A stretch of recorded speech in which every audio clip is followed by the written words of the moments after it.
반갑습니다.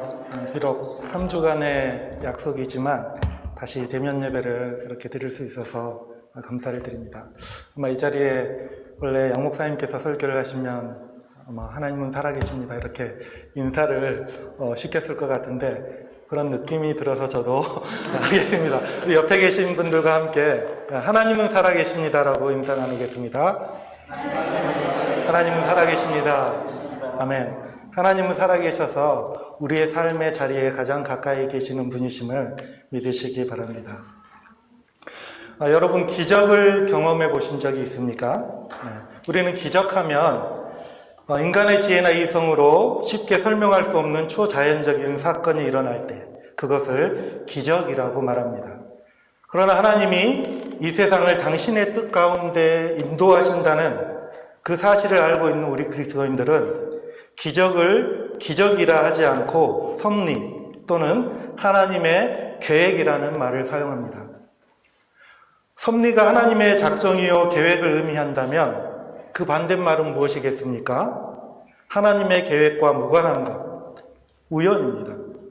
그래서 대개 신을 부정하거나 하나님을 믿지 않는 사람들의 경우 알 수 없는 일들을 경험하게 될 때 우연이라는 말을 하게 됩니다.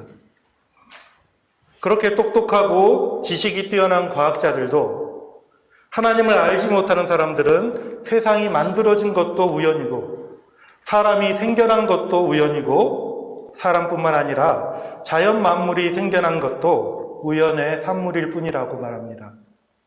만일 하나님 없이 세상의 모든 것이 정말 우연히 만들어졌고 또 우연히 생겨났다면 그리고 사람이 우연히 태어나서 죽으면 그만이라면 이 세상의 모든 사람들의 삶 자체가 아무런 의미가 없게 됩니다. 지금 죽으나 100세 죽으나 예수님을 믿으나 믿지 않으나 부자로 사나 가난한 자로 사나 착하게 사나 악하게 사나 가족이라는 것도 의미가 없기 때문에 자식을 믿음으로 잘 키울 필요도 없습니다. 그러나 하나님께서는 우리에게 분명히 말씀하십니다. 이 세상의 모든 존재와 사건과 관계들은 모두 하나의 목적을 이루기 위해 지음받았고 하나님은 그 모든 것을 당신의 섭리 가운데 인도하신다는 것입니다. 오늘 본문은 절체절명의 위기 속에서 하나님의 섭리 가운데 태어나 하나님의 섭리 가운데 하나님의 사람으로 준비되어가는 한 아이의 삶을 보여주고 있습니다. 누구입니까? 바로 우리가 잘 아는 모세입니다. 모세가 태어났던 당시 애굽의 왕이었던 바로는 히브리 노예들 가운데 아들이 태어나면 모두 다 나일강에 던지라는 명령을 합니다. 여러분, 애굽의 왕 바로가 어떤 사람입니까? 당시 고대 근동 지역의 최고 강대국이었던 애굽의 왕으로 바로는 바로 신과 같은 존재입니다. 때문에 어느 누구든지 그 명령을 어기다가 들킬 경우에 어떤 일이 벌어집니까? 그 아이는 물론이고 그 부모 역시 죽임을 면할 수가 없습니다. 그러나 그토록 무서운 바로의 명령 앞에서 갓난 모세를 품은 그의 부모는 어떤 선택을 합니까? 바로의 명령을 따르지 않고 석 달 동안 숨겼다고 합니다. 왜냐하면 하나님이 주신 아이이기 때문에 하나님이 그들의 가정에 맡겨주신 자녀이기 때문에 바로의 명령이 아닌 하나님의 명령을 따랐던 것입니다. 그래서 모세의 부모는 자그마치 석 달을 숨겨서 아이를 키웠는데 아이가 자라면서 이제 물리적으로 더 이상 숨길 수 없게 되자 하나님께 맡기기로 결심합니다. 그래서 갈대 상자를 만들어 물이 새지 않도록 역청을 칠하고 모세를 그 상자에 담아 나일 강가에 띄워둡니다. 이제 태어난 지 석 달밖에 되지 않는 아이를 어떻게 될지 모르는 나일 강에 띄우는 그 순간 부모로서 어떤 마음이 들었을까요? 혹시나 떠내려가다가 가라앉지는 않을지 짐승들에 의해 해를 당하지는 않을지 걱정스러운 마음도 들었을 것이고 그렇기 때문에 모르긴 몰라도 그들의 인생에서 가장 절박하고 가장 간절한 마음으로 하나님께 기도하지 않았겠습니까? 비록 소리내어 기도하지는 못했겠지만 애가 타는 마음으로 하나님 살려주십시오. 하나님 살려주십시오. 하나님이 주셨으니 하나님이 책임져 주세요. 이렇게 기도했을 것입니다. 그런데 어떤 일이 벌어지기 시작합니까? 그야말로 기적과 같은 하나님의 섭리가 드러나기 시작합니다. 마침 그때 애굽 왕 바로의 딸인 공주가 목욕을 하기 위해 강가로 내려옵니다. 공주가 목욕할 데가 없어서 하필이면 나일강까지 목욕을 하러 왔겠습니까? 그 당시 애굽의 궁 안에는 훌륭한 목욕시설이 있었다고 고고학자들은 증언합니다. 그럼에도 불구하고 공주님이 왜 야외 목욕을 하고 싶어서 때를 맞추어 이곳에 등장한 것일까요? 그뿐만이 아닙니다. 공주의 시녀들이 강가를 거닐 때 갈대숲 사이에 있는 갈대 상자를 발견합니다. 열어보니 한 아이가 있습니다. 그 아이가 어떻게 했습니까? 바구니를 열자마자 울기 시작합니다. 그런데 아이가 울 때 성경은 뭐라고 말씀합니까? 그가 불쌍히 여겨 가로되 이는 히브리 사람의 아이로다. 당시 상황은 바로의 명령에 의해 히브리 아이들을 다 죽이는 상황이었기 때문에 히브리 아이잖아, 재수없어 하고 그냥 나일강에 버릴 수도 있었지만 울기 시작하는 그 히브리 아이를 보고 순간 공주의 마음속에 불쌍히 여기는 마음이 생겼습니다. 바로 그때 누가 등장합니까? 모세의 누이 미리암입니다. 성경은 그 누이가 바로의 딸에게 내가 가서 히브리 여인 중에서 유모를 불러다가 당신을 위하여 이 아이를 젖먹이게 하리이까? 라고 담대하게 이야기합니다. 이때 바로의 공주가 비록 이 아이가 히브리 아이이긴 하지만 우리 애굽의 여인 중에 유모를 찾겠다고 말할 수도 있습니다. 그런데 공주는 그 누이의 제안을 받아들이게 되고 그렇게 해서 모세는 다시 엄마의 품에 안길 수가 있었습니다. 그것도 월급까지 받아가면서 안정적인 상황 속에서 아이를 키울 수 있게 되었습니다. 본문 9절과 10절을 보면 바로의 딸이 그에게 이르되 이 아기를 데려다가 나를 위하여 젖을 먹이라. 내가 그 삭슬 주리라. 여인이 아기를 데려다가 젖을 먹이더니 그 아기가 자라매 바로의 딸에게도 데려가니 그가 그의 아들이 되니라. 그가 그의 이름을 모세라 하여 이르되 이는 내가 그를 물에서 건져내었음이라 하였더라. 여기까지만 봐도 하나님이 얼마나 철저하게 모세의 삶에 간섭하고 계시는지를 알 수 있습니다. 비록 모세는 부모님의 손을 떠났지만 부모도 어쩔 수 없는 그 상황에서 하나님께서 모세를 당신의 섭리로 온전히 인도해 가고 계십니다. 부모라면 누구나 자기 아이에게 집착하기 마련입니다. 더군다나 젖먹이 아이를 신뢰할 만한 사람에게 맡길 것도 아닌 나일강에 띄우는 부모의 심정이 어떠하겠습니까? 이 성경 본문에 대한 신학자들의 주석은 모세의 부모가 하나님께 맡긴 것이라고 쉽게 이야기하지만 그게 어디 그렇게 쉽게 말할 수 있는 상황은 아니지 않습니까? 하나님께 간절히 기도하는 마음도 있었겠지만 한편으로는 하나님, 이 아이가 만약 잘못되면 저는 더 이상 하나님을 신뢰하지 않을 것입니다. 이런 생각을 품을 수도 있지 않겠습니까? 저희 집에 아이 셋이 있는데 한 아이가 좀 스페셜합니다. 사회성이나 언행이 좀 남다르고 스페셜합니다. 부모인 저 역시 다른 부모님들과 다르지 않게 그 아이를 바라볼 때마다 때론 걱정이 되기도 하고 이 아이는 나중에 어떤 사람이 될까? 어떤 삶을 살아가게 될까? 내가 언제까지 이 아이를 책임져 줄 수 있을까? 고민한 적이 한두 번이 아닙니다. 얼마나 마음이 그랬으면 제 아내는 가끔 이런 말을 합니다. 내가 얘보다 딱 1년 더 살다 죽으면 좋겠다. 그래서 기도의 자리에 나아갈 때마다 항상 빠지지 않게 기도하는 게 이 아이에 대한 기도입니다. 주님 어찌해야 합니까? 주님 어찌해야 합니까? 주님께 질문도 했다가 때로는 왜 왜 하필 우리 가정? 주님 말씀 좀 해주세요. 한동안 그렇게 시간을 보내는데 어느 날 기도 시간에 기도를 마친 후에 입을 다물고 많이 묵상을 하고 있는데 하나님께서 제게 그런 마음을 주십니다. 그 아이는 너희가 가장 잘 키울 것 같아서 60억이 넘는 이 세상에서 너희 부부가 가장 잘 맡아줄 것 같아서. 우리 부부가 가장 잘 어울린다고요? 우리 부부가 가장 잘 키울 수 있을 것 같다고요? 좀 당황스럽지 않습니까?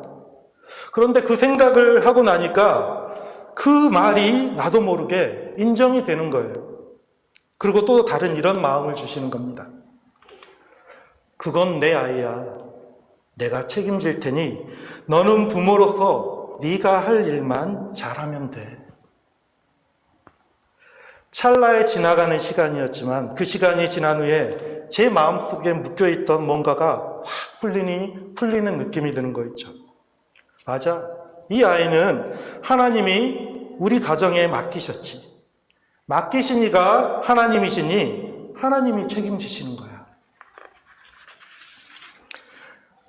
이렇게 고백을 하고도 여전히 부족한지라 하나님이 주신 그 마음을 잠시 잊을 때도 있지만, 그래서 때로는 아이에게 화를 내기도 하고 소리를 높이기도 하지만 돌아서서는 주님이 하셨던 그 말씀 앞에 다시 엎드리고는 합니다. 그리고 아이에게 다가가서 사과를 하죠. 내가 너무 어른의 기준, 어른의 이성, 어른의 논리로 아이를 제압하려 했구나 하는 생각이 들기 때문입니다. 만일 모세의 부모가 태어난 지 석 달이 지난 후에도 인간적인 방법으로 끝까지 모세를 숨기려 했다면 모세는 오히려 더 큰 어려움에 처했을지도 모릅니다. 그러나 더 이상 부모로서 할 수 있는 것이 아무것도 없다고 생각되는 그 순간에 하나님께 맡기기로 한 것이죠. 이 아이의 주인이 누구인가? 이 아이를 세상에 보내신 이가 누구인가를 생각해 보면 하나님께 맡기는 것이 부모에게도 아이에게도 가장 안전하고 좋은 것이라는 사실을 깨닫게 된 거죠. 비록 모세는 갈대 상자에 담겨 부모의 손을 떠났지만 부모와 자식 간의 인격적인 관계는 간절한 중보 기도를 통해 계속 유지되고 있었습니다. 그러자 하나님의 놀라운 기적과 같은 섭리로, 그것도 단 한 번이 아닌 상상도 하지 못했던 기적과 같은 섭리의 연속 속에서 모세는 다시 엄마의 품에 안기게 되었습니다. 모세는 그렇게 해서 어려서부터 어머니의 품속에서 하나님의 자녀로 자라가게 됩니다. 언제까지였을까요? 아마 젖을 뗄 때까지였을 것입니다. 그러면 대개 짧게 잡으면 3, 4년일 수도 있고, 성경학자들은 아마도 이집트 아이들의 공식적인 교육이 시작될 즈음에 다시 왕궁으로 데려왔을 것이다 라고 보기도 합니다. 서너 살이면 손이 많이 갈 나이이기 때문에 공주가 직접 아이와 소통하며 키우기에도 어려웠을 나이이기 때문에 아마도 67살 때까지 그의 엄마 요게벳의 품에서 키워졌을 것입니다. 그러니까 모세의 어머니는 태어난 순간부터 모세가 6, 7살이 될 때까지 하루도 떨어지지 아니하고 모세를 양육할 합법적인 지위를 얻게 된 것이죠. 비록 다시 아이를 품에 안았지만 젖을 뗄 때쯤엔 다시 보내야 하는 것을 아는 엄마로서 얼마나 갈급한 마음과 신앙으로 모세를 품었을까요? 하나님이 이 세상을 만드셨다는 이야기, 아브라함과 이삭과 야곱에게 행하셨던, 하나님께서 자기 조상에게 행하셨던 그 하나님의 놀라운 일들, 그것을 끊임없이 밤마다 읊어주었을 것입니다. 밤이면 하나님을 향한 고백으로 자장가를 불러주었을 것이고, 잠이 들면 아이의 머리에 손을 대고 간절히 기도하지 않았겠습니까? 비록 엄마가 하는 이야기를 다 이해하지 못했을 테지만 그의 머릿속에는, 그의 기억 속에는 엄마의 간절한 눈빛, 엄마의 간절한 기도 소리, 엄마가 들려주었던 하나님에 대한 이야기를 온몸으로 받아들이고 있었을 것입니다. 모세는 그렇게 무의식적으로 하나님에 대한 지식과 정서와 감정 속에서 자랐을 것이고, 모세는 그렇게 자신을 양육하던 어머니의 모습들을 머릿속에 새기고 있었을 것입니다. 아니, 하나님께서 친히 모세의 기억 속에 새겨주셨을 것입니다. 대개 우리가 어린 시절을 기억할 때 언제적부터 기억나기 시작합니까? 적어도 4살이나 5살 정도 때부터는 어린 시절의 장면들이 조금씩 기억나지 않습니까? 아마 모세 역시도 그런 상태였을 것입니다. 집에서 아이에게 신앙교육을 이렇게 하다 보면 가끔씩 부모가 놀랄 정도로 빠른 반응을 보일 때가 종종 있습니다. 근데 부모님들이 아이들에게 속지 말아야 하는 것은 내 아이의 신앙이 아주 특별해서, 아주 좋아서 그런 게 아니라는 것을 알아야 합니다. 저도 우리 집에 아이 3명을 키우면서 많이 속아봤는데요. 저희 집에 지금 6살짜리 아이가 있습니다. 그 아이가 4살쯤 되었을 때 이제 호기심이 생기기 시작했나 봐요. 그래서 밤에 불을 끄고 잠을 자려고 누우면 꼬리에 꼬리를 무는 질문을 하기 시작합니다. 여기저기서 듣는 이야기들 중에 혹시나 자기가 모르는 단어가 많다 보니 저에게 이제 밤에 자기 전에 아빠에게 이제 꼬리에 꼬리를 무는 질문을 하죠. 그러면 제가 유식하지는 않지만 제가 아는 한도 내에서 머리를 쥐어짜서 어떻게든 답을 해주려고 합니다. 한 번은 아빠 침이 왜 나와? 그러는 거예요. 침? 침이 있어야 음식을 소화시킬 수 있어. 소화? 소화가 뭐야? 소화는 음식을 이렇게 분해하는 거야. 분해? 분해가 뭐야? 아주 머리가 저는 즉흥적으로 맞는지 틀린지 모르지만 대답을 해주는데 아이는 계속 질문을 하는 거예요. 아빠, 낮과 밤이 왜 생겨? 낮과 밤은 지구가 자전을 하는데 이렇게 23.5도 기울어져 가지고 이렇게 돌면서 조금 아이가 이해하지도 못하는 거를 제 나름대로 어디서 들었던 것, 지금까지 배웠던 걸 다 동원해 가지고 하나하나 이제 설명을 이렇게 해주죠. 그래서 굉장히 곤란한 적이 많이 있었습니다. 어느 날은 잠을 자려고 딱 누웠는데 이 아이가 찬양을 하기 시작하는 거예요. 나는 하나님을 예배하는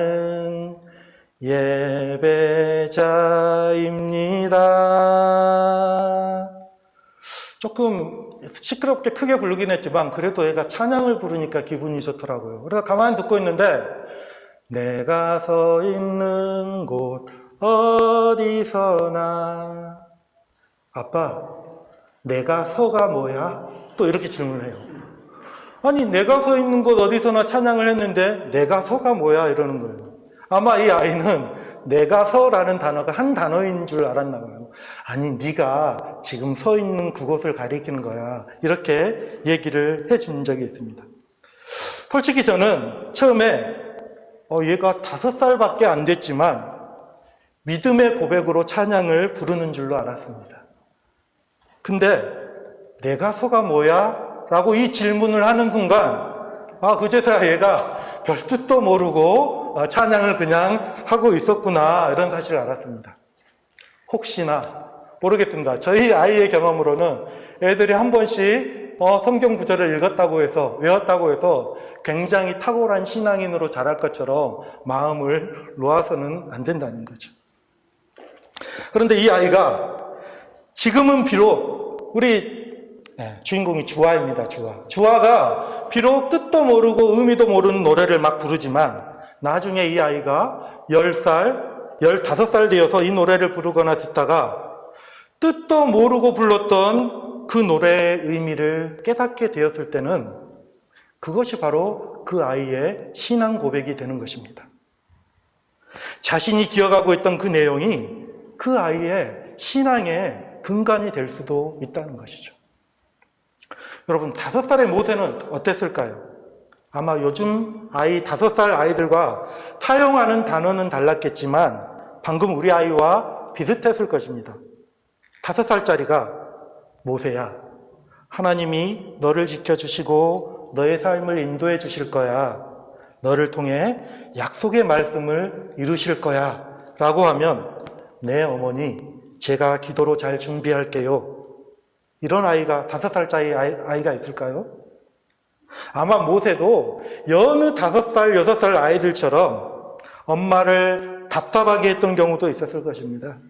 그럼에도 불구하고 모세의 엄마는 시간이 없다고 생각했기에 모세가 이해하든 이해하지 못하든 가르치고 또 반복해서 가르치면서 모세를 위해 기도해 주었을 것입니다. 그렇게 엄마의 신앙의 품에서 자란 모세는 이제 젖을 뗀 후에 초등학문을 배우기 시작할 무렵 예상대로 애굽의 궁궐로 들어가게 됩니다. 그리고 애굽의 앞선 문화와 지식에 대한 교육을 받기 시작합니다. 아마도 이집트 최고의 교육을 받았을 것입니다.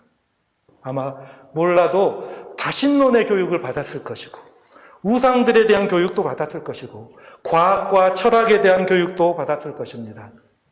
호신술을 비롯해서 무예도 배웠을 것입니다. 그렇게 엘리트 중에 엘리트 교육을 받았을 것이 뻔합니다. 실제로 애굽 왕궁에서의 교육이 어떠했는지 사도행전 7장 22절에서 23절은 이렇게 증거합니다. 모세가 애굽 사람의 모든 지혜를 배워 그의 말과 하는 일들이 능하더라. 나이가 40이 되매 그 형제 이스라엘 자손을 돌볼 생각이 나더니. 이제 애굽에서 30년 이상의 앞선 교육을 받은 모세가 40세쯤 되었을 때 어린 시절 엄마의 품에서 들었던 이스라엘 민족에 대한 이야기, 하나님에 대한 이야기가 생각나기 시작합니다. 그래서 궁 밖에서 자기 히브리 민족 사람들이 어떻게 생활하고 있는지 둘러보게 되는데 바로 그때 애굽 사람이 힘겹게 일하고 있는 자기 형제를 치는 것을 보고 마음이 들끓어오르죠. 그래서 애굽 사람을 한 대 쳤는데 그 애굽 사람이 죽어버리고 맙니다. 그리고 어떻게 됩니까? 미디안 광야로 단번에 쫓겨나는 신세가 되죠. 15절에 보면 바로가 이 일을 듣고 모세를 죽이고자 하여 찾는지라 모세가 바로의 낯을 피하여 미디안 땅에 머물며 하루는 우물 곁에 앉았더라. 순간 애굽의 관점에서 모세의 인생은 나락으로 떨어지고 뭔가 인생이 꼬이기 시작하는 것 같습니다. 하나님의 섭리가 무너지는 것 같습니다. 모세가 애굽에서 궁정의 교육을 받을 때만 해도 그 탁월한 지식과 지위를 가지고 이스라엘 민족을 위해 크게 쓰임받을 줄만 알았는데 자신이 생각했던 모든 계획이 한순간에 무너지고 맙니다. 그러나 그것은 착각입니다.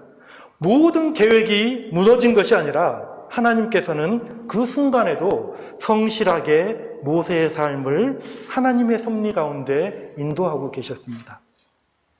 우리는 출애굽기를 읽을 때마다 이 내용을 볼 때마다 이 부분에서 늘 궁금해합니다. 왜 하나님은 갑자기 모세를 그렇게 광야로 내모셨을까? 애굽 바로 밑에서 있게 했으면 그가 왕위를 물려받아 하나님의 방식으로 통치하게 했으면 됐을 것을 살인자로 도망자로 아무것도 가진 것이 없는 채로 가장 밑바닥까지 내려가게 하셨던 것일까?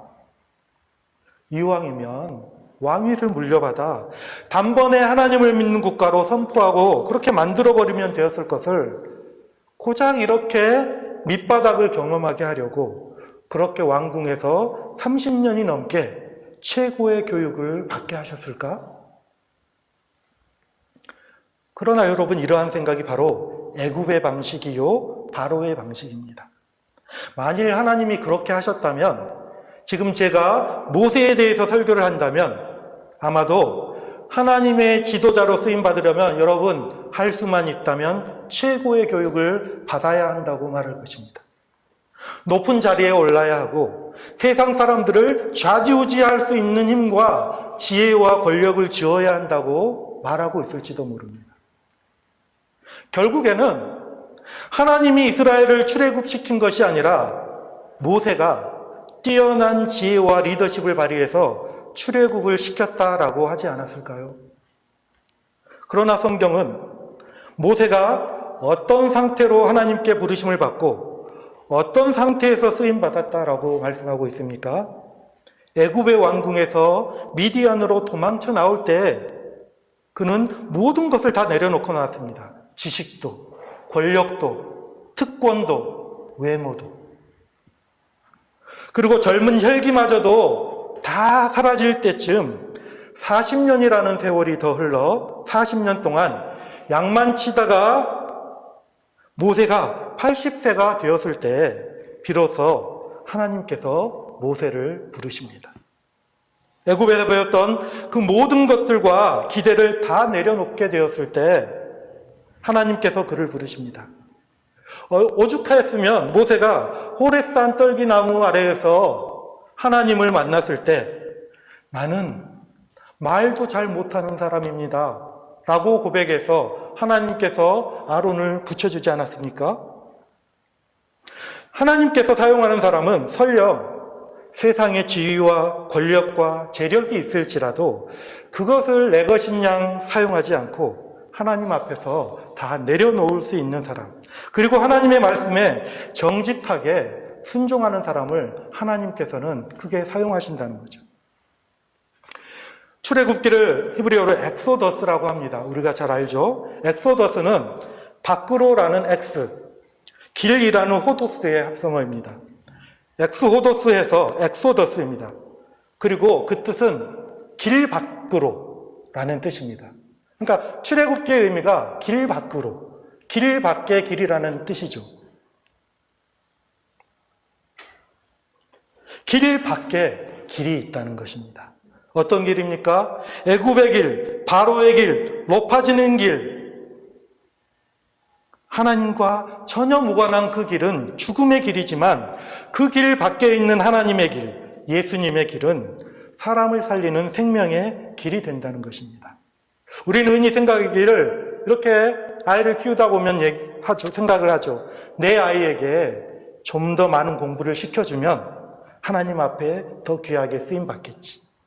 내 아이에게 좀 더 많은 관계를 만들어주면 그 관계와 인적 네트워크를 통해서 하나님이 크게 사용하실 거야. 내 아이에게 좀 더 많은 재산을 물려주고 안정적인 직업을 갖도록 지도해주면 얘가 나중에 하나님 앞에서 더 귀하게 쓰임받을 거야. 우리는 이렇게 생각하고 있는지도 모릅니다. 그러나 하나님은 모세가 궁궐에서 받았던 엘리트 교육을 한순간에 무너지게 만들어버리지 않았습니까? 우리가 출애굽기를 읽어보면 모세가 10가지 재앙을 겪으면서 이스라엘 백성들을 출애굽시키고 홍해를 건너고 광야에서 구름기둥과 불기둥으로 인도하신 하나님을 경험하고 만나와 메추라기로 먹이시고 시내산에서 하나님의 임재 앞에서 언약을 맺고 십계명을 받고 성막을 짓고 가나안으로 향하면서 자신의 생애가 다할 때까지 그가 받았던 엘리트 교육이 그의 출애굽의 지도자로 유효하게 쓰였다고 성경은 한 번도 언급하고 있지 않습니다. 오히려 40여 년의 광야 생활이 모세를 더욱더 모세되게 만들었고 엑소더스, 그가 바로의 길이 아닌 하나님의 길 위에 설 수 있게 만들었습니다. 말씀을 했습니다. 모세의 출생과 모세가 미디안 광야로 쫓겨나기까지의 삶의 여정을 한번 생각해 보시기 바랍니다. 모세가 죽음의 나일 강가에서 번짐을 받을 수 있었던 것은 모두가 다 세밀하게 간섭하시는 하나님의 섭리와 은혜가 있었기 때문입니다. 그리고 그 놀라운 섭리가 시작된 것은 모세의 부모가 목숨을 담보로 하면서까지 하나님의 섭리와 약속을 믿고 하나님의 명령을 따랐기 때문입니다. 저는 캐나다에 온 지 아직 채 1년이 되지 않아 캐나다의 문화를 다 이해하지는 못했지만 특히 캐나다에 와 있는 이민자들의 삶이 참 쉽지 않다는 것을 간접적으로 느끼곤 합니다. 은근히 후진국에서 온 사람 취급당하는 것 같기도 하고 인종차별을 당하는 것 같은 느낌이 들 때도 종종 있습니다. 아이들 교육 문제, 건강 문제, 경제적인 문제, 비자 문제 등 쉽지 않은 삶을 살아가는 분들을 보면서 또 한편으로는 캐나다에서 오랫동안 자리를 잡으신 분들이 참 대단하신 분들이구나라는 그런 생각이 들 때도 있습니다. 우리가 지금 이 자리에 있다는 것을 여러분 어렸을 때부터 꿈꿔보셨습니까? 계획하셨습니까? 아마 많은 분들이 내가 여기에서 이 시기에, 이 즈음에 캐나다에서 이러한 삶을 살고 있을 거라고 아마 생각해 보신 분들이 그렇게 많지 않을 것입니다. 그러나 한 가지 분명한 사실은 우리 모두의 삶이 하나님의 섭리와 세밀하신 인도하신 가운데 있다는 것입니다. 우리의 처지와 상황이 어떠하든 간에 하나님의 섭리 안에 있다는 것을 우리가 믿는다면 우리 각자의 가정과 삶에 개입하시는 하나님의 은혜를 기대하며 새로운 소망을 품을 수 있을 것입니다. 오늘 말씀을 생각해 볼 때 지금 내 삶의 위치는 누구와 닮아 있습니까? 내 자녀의 삶의 모습은 누구와 흡사합니까? 갈대 상자에 담긴 모세입니까? 죽을 수밖에 없던 나일강에서 건짐을 받은 모세입니까? 아니면 애굽 궁정에서 최고의 엘리트 교육을 받은 모세인가요? 그것도 아니면 아이를 내 마음대로 키울 수 없는 상황에 놓인 모세의 부모인가요? 우리의 삶이 모세의 삶일 수도 있고 모세의 부모와 같은 삶일 수도 있습니다. 그러나 모세의 삶이든 모세의 부모의 삶이든 간에 우리가 하나님의 섭리를 믿고 우리의 삶을 하나님께 맡기게 될 때 우리의 삶 가운데 우리의 자녀나 가족들의 삶 가운데 하나님의 섭리가 온전히 드러나게 된다는 사실을 믿으시길 주님의 이름으로 축원합니다. 기도하겠습니다.